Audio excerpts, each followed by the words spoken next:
মালিক কই পাইবেন? এমন মালিক পায়া ওই গুনাহগুলারে নিয়ে ঘুমাইতে যাওয়া বোকামি ছাড়া তো কিচ্ছু না।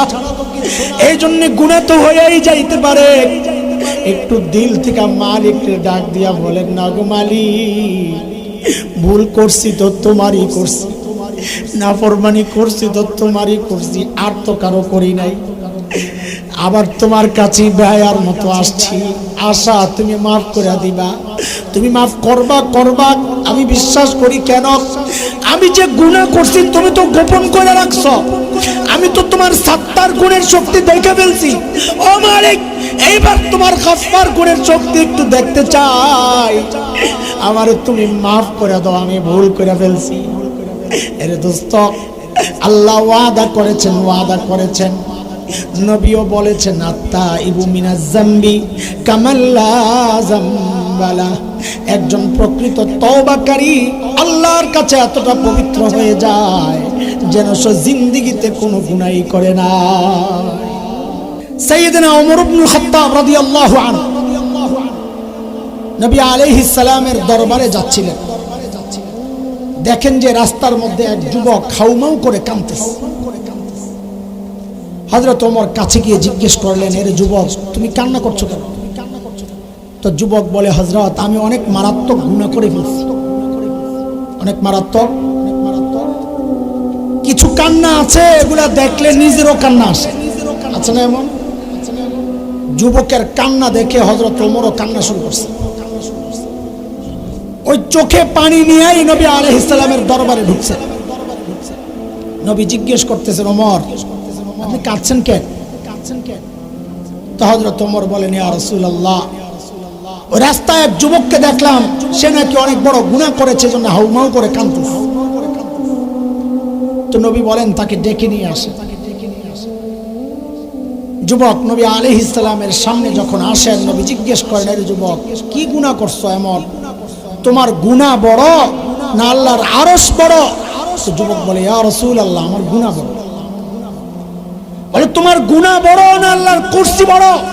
বলে, ইয়া রাসূলুল্লাহ, আমার গুনাহ বড়। বলে, আরে এত মারাত্মক গুনাহ তুমি কি করেছো? তুমি কি শিরক করেছো? না ইয়া রাসূলুল্লাহ, আমি শিরক করি নাই। তাইলে তুমি কি কাউকে হত্যা করেছো? না ইয়া রাসূলুল্লাহ, আমি কাউকে হত্যাও করি নাই। তো এত মারাত্মক গুনাহ তুমি কি করেছো? তো যুবক বলে, ইয়া রাসূলুল্লাহ, আমি একজন পেশাদার কাফনকে কবর খুদে, নতুন কবর খুদে ওই কবর থেকে কাফন আলাদা করে প্রসেসিং করে বাজারে বিক্রি করে জীবিকা নির্বাহ করি, এটাই আমার আয়ের উৎস। তো নবী বলেন, এটা এমন মারাত্মক গুনাহ, এভাবে কাঁদতেছ? তো যুবক শোনাচ্ছে, না ইয়া রাসূলুল্লাহ, বিষয় তা না। আমি যখন গতকাল রাতে নতুন কবর খুদি, যখন কাফনটা আলাদা করি, দেখি এক যুবতীর লাশ, এক যুবতী নারীর লাশ। ওই নারীর লাশ দেখে আমি নিজেকে সংযত রাখতে পারিনি, আমার অন্তরে কুমন্ত্রণা জাগে, আমি ওই মৃত নারীর সাথে জিনা করেছি। ওগো আল্লাহর হাবিব, আমি যখন কবর থেকে উঠছিলাম, কবর থেকে একটা আওয়াজ আসছিল। আওয়াজ আমার কাছে মনে হচ্ছিল যেন ওই মেয়েটাই কথা বলছে। সে বলে, রে আল্লাহর বান্দা, এই লাখো মুর্দারের সামনে তুই আমারে কেন উলঙ্গ করে রেখে যাচ্ছিস? আমার আপনজন আমাকে পবিত্র অবস্থায় কবরে শোয়েছিল, এখন তুই আমারে কেন নাপাক করে দিয়ে গেলি? এখন আমি হাসরের মাঠে আমার মালিকের সামনে এই নাপাক শরীর নিয়ে কেমনে দাঁড়াবো? এই কথা বলেই যুবক খাউমাউ করে কান্না শুরু করছে। নবী আলাইহিস সালাম বললেন, আরে তুমি তো অনেক মারাত্মক গুনাহ করে ফেলেছো। তাইলে যেই না নবী এই কথা বললেন, এইবার যুবকের কলিজা ছিঁড়ে যায়, ফেটে যায়, চিৎকার করে উঠেছে। আরে রহমতের নবীও বললেন, আমার আর বাঁচার উপায় নাই, আমি নাকি অনেক মারাত্মক গুনাহ করে ফেলছি, এখন আমার কি হবে উপায়? নবীর সামনে আর থাকেন নাই, এক দৌড়ে সোজা পাহাড়ে চলে গেছে। পাহাড়ের উপরে উঠে চিৎকার করে কাঁদে, কাঁদে, শুধু কান্না কান্না। করে কাঁদছে। কান্নার কথাগুলো ওই যে নবী আলাইহিস সালাম আমাদেরকে শিখাইছেন সাইয়্যিদুল ইস্তিগফার, সবচাইতে দামি ইস্তিগফার যেটা নবী শিখাইছেন। যুবক যেন ওই শব্দগুলো দিয়ে কাঁদতেছেন। শুধু কি শব্দগুলা! আহারে, আমার নিজের অবস্থা আমি বলি, অভিজ্ঞতা। মানুষের সামনে কান্না করা তো একটু সোজা, কারণ আরেকজনের চোখে পানি দেখলেই নিজের কান্না। কিন্তু একা একা অন্ধকার রাতে যখন কান্নার প্রয়োজন হয়, তখন যদি কান্না না আসে, আমার নিজের কথা বলতেছি দোস্ত, বলতেছি শোনানোর জন্য না, যেন আপনারাও ট্রাই করেন, কাজে আসবে এই জন্য বলতেছি। তখন ওই সাইয়্যিদুল ইস্তিগফারের কথাগুলো আওয়াজ উচ্চারণ করতে থাকি। আমি দেখেছি যখনই সাইয়্যিদুল ইস্তিগফারের শব্দগুলো উচ্চারণ করি, তখন বুক ফেটে চিৎকার করে তখন কান্না আসে। আরে নবী কি শব্দ শিখায়া দিয়া গেছেন! আল্লাহু আকবার। আল্লাহুম্মা আনতা রাব্বি লা ইলাহা ইল্লা আনতা খালাকতানি ওয়া আনা আবদুক। কি মর্ম কথা, কি দামি কথা! ওগো মালিক, আপনি ছাড়া তো আমার কোনো মাবুদ নাই। মা রাগ করলে বাবার কাছে যায় আশ্রয় পাওয়া যায়, বাবা রাগ করলে মায়ের কাছে যায় আশ্রয় পাওয়া যায়। আপনি যদি তাড়ায়া দেন, আমি কার কাছে যাব? কারণ আমার তো আর কোনো মাবুদ নাই আপনি ছাড়া। আমার যদি আরেকজন মাবুদ থাকতো, আপনি তাড়ায়া দিলে আমি তার কাছে যাইতাম। আপনি আমারে কেন তাড়ায়া দিবেন মালিক? খালাকতানি ওয়া আনা আবদুক। আমি কে, আপনি কে? আপনি আমারে বানাইছেন, আমি আপনার বান্দা, আপনি আমার মাবুদ। তাড়ায়া দিলে যাব কই গো মালিক? আরে ভাই, এইভাবে বলে বলে আল্লাহর কাছে বলেন, নবী শিখায়া দিছে। আপনি তাড়ায়া দিলে যাওয়ার তো কোনো জায়গা নাই। যুবক কান্দে কান্দে, একদিন, 2 দিন, 3 দিন, 4 দিন, 5 দিন কান্দে, শুধু কান্দে। কান্দতে কান্দতে 40 দিন হয়ে গেছে, যুবক কান্দতেছে শুধু। 40 দিনের মাথায় জিবরাইল আমিন নবী আলাইহিস সালামের কাছে আসছেন, আল্লাহ পাঠাইছেন। জিবরাইল এসে জিজ্ঞেস করেন নবীকে, ওগো আল্লাহর হাবিব, আল্লাহ জানতে চেয়েছেন মাখলুককে কে সৃষ্টি করেছেন। নবী বলেন, আমাকে এবং সমস্ত মাখলুককে সৃষ্টি তো আল্লাহই করেছেন। জিবরাইল আমিন আবার জিজ্ঞেস করলেন, ওগো হাবিব, আল্লাহ জানতে চেয়েছেন মাখলুককে রিজিক কে দেন? নবী জবাব দেন, আমাকে এবং সমস্ত মাখলুককে রিজিক তো আল্লাহই দেন।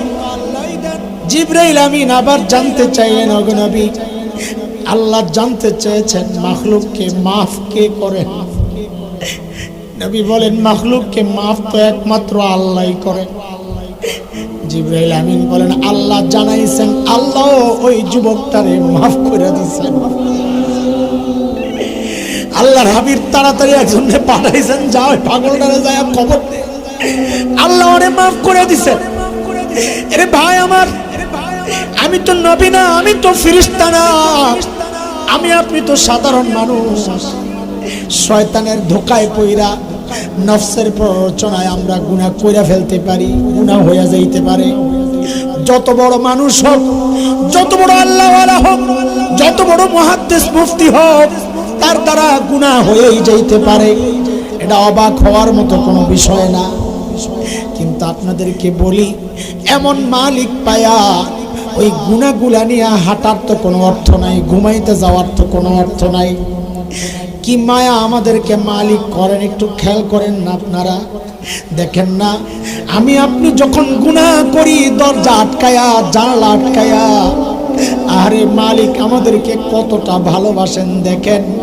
ওই অবস্থায় তো আমাদেরকে আযাব দিয়ে ধ্বংস করে দেওয়ার কথা ছিল, কিন্তু মালিক ওই অবস্থায় ধ্বংস করেন না, বরং ওই দরজার নিচে দিয়া অক্সিজেন আর বাতাস পাঠায়া দেন, যেন আমরা মহিলা না যাই। এমন মায়া আমাদের জন্য মালিকের।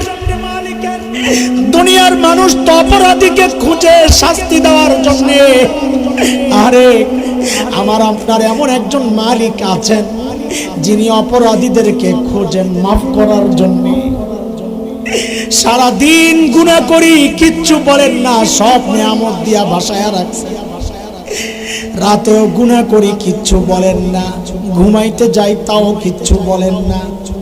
যেই না মধ্যরাত শেষ হয়ে যায় তখনই ডাকা শুরু করেন, আলা মিন মুস্তাগফিরিন ফাগফিরালাহ। ওই আমার বান্দারা কে কে গুনাহ করছস, আমি আল্লাহ দুনিয়ার আসমানে চলে আসেন আল্লাহ, তখন আমি আল্লাহ আসছি তোরে মাফ করার জন্য, তুই মাফ চা, আমি মাফ করে দিই। এই মালিক কই পাইবেন? এমন মালিক পায়া ওই গুনাহগুলারে নিয়ে ঘুমাইতে যাওয়া বোকামি ছাড়া তো কিচ্ছু না। এই জন্য গুনাহ তো হয়েই যাইতে পারে, একটু দিল থেকে মালিককে ডাক দিয়া বলেন, না গো মালিক, ভুল করছি তো তোমারই করছি, নাফরমানি করছি তো তোমারই করছি, আর তো কারো করি নাই। আবার তোমার কাছে বেয়ার মতো আসছি, আশা তুমি মাফ করে দিবা, তুমি মাফ করবা করবা। আমি বিশ্বাস করি, কেন? আমি যে গুনাহ করছি তুমি তো গোপন করে রাখছো, আমি তো তোমার সাত্তার গুণের শক্তি দেখে ফেলছি। ও মালিক, এইবার তোমার খাসবার গুণের শক্তি একটু দেখতে চাই, আমার তুমি মাফ করে দাও, আমি ভুল করে ফেলছি। এর দোস্ত, আল্লাহ ওয়াদা করেছেন, ওয়াদা করেছেন, নবীও বলেছেন, আত্তাইবু মিনাজ যামবি কামাল্লা যামবালা। একজন প্রকৃত তওবাকারী আল্লাহর কাছে এতটা পবিত্র হয়ে যায় যেন সে জিন্দেগিতে কোনো গুনাহই করে না। বলেন, গুনাহ রাখার কোনো সুযোগ আছে? বলেন, হ্যাঁ হ্যাঁ, গুনাহগুলা নিয়ে ঘুমাইতে যাওয়ার কোনো অর্থ আছে? মুখে ময়লা লাগলে ধুন না, ধুন না, শরীরে ময়লা লাগলে ধুন না, কাপড়ে ময়লা লাগলে ধুন না, সাবান লাগে না, পানি লাগে না, অথচ কলব ময়লা নিয়ে ঘুমাইতে যাই, না সাবান লাগে না পানি লাগে, একটু চোখের পানি না আসলে একটু ভঙ্গিমা কইরা আল্লাহরে বলা, আল্লাহ মাফ করে দাও, ভুল করছি, আল্লাহ কই যা যা দিলাম মাফ করে। তো কি দরকার ওই গুনাহ রাইখা ঘুমাইতে যাওয়া? বলেন তো, যাবো না ইনশাআল্লাহ, বলেন না। শয়তানের চক্রান্তে পা দিব না ইনশাআল্লাহ। যদি পিছলে পড়ে যায়, শয়তানের জালে যদি ফেঁসে যায়, গুনাহ যদি করে ফেলি, সাথে সাথে ডাক দিব আল্লাহ। কাকে? আল্লাহ আমাকে ধরবেন, শয়তানকে তাড়াবেন, আমাকে আবার পরিষ্কার করবেন, শয়তান এর বিষ মুক্ত কইরা আমি আগে যেমন ছিলাম ঠিক ওই অবস্থায় আমাকে আবার ছেড়ে দিবেন। সুবহানাল্লাহ। আল্লাহ সুবহানাহু ওয়া তাআলা সব সময় শয়তানের চক্রান্ত সম্পর্কে আমাদেরকে সজাগ থাকার তৌফিক দান করেন, এবং যদি আক্রান্ত হয়ে যায় নিজেদেরকে পবিত্র রাখার তৌফিক দান করেন। আজকের এই সুন্দর আয়োজন যে যুব সমাজ করেছে, আল্লাহ তাআলা এই যুবকদেরকে আল্লাহ তাআলা হক্কানি, রব্বানি, মুত্তাকি, পরহেজগার বানায়া দেন, আমিন। এবং যাদের মুক্তির জন্য, মাগফিরাতের জন্য এই সুন্দর আয়োজন, আল্লাহ কবরের সমস্ত মাইয়াদেরকে যারা ঈমান সহ কবরে শুয়েছেন, আল্লাহ সবাইকে মাফ করে দেন, আমিন। ওয়া আখিরু দাওয়ানা আলহামদুলিল্লাহি রাব্বিল আলামিন। সুবহানাল্লাহি মুহাম্মাদিন আবদিকা ওয়া রাসূলিক ওয়া সাল্লি আলাল মুমিনিনা ওয়াল মুমিনাতি ওয়াল মুসলিমিনা ওয়াল মুসলিমাত। ربنا ظلمنا أنفسنا وإن لم تغفر لنا وترحمنا لنكونن من الخاسرين.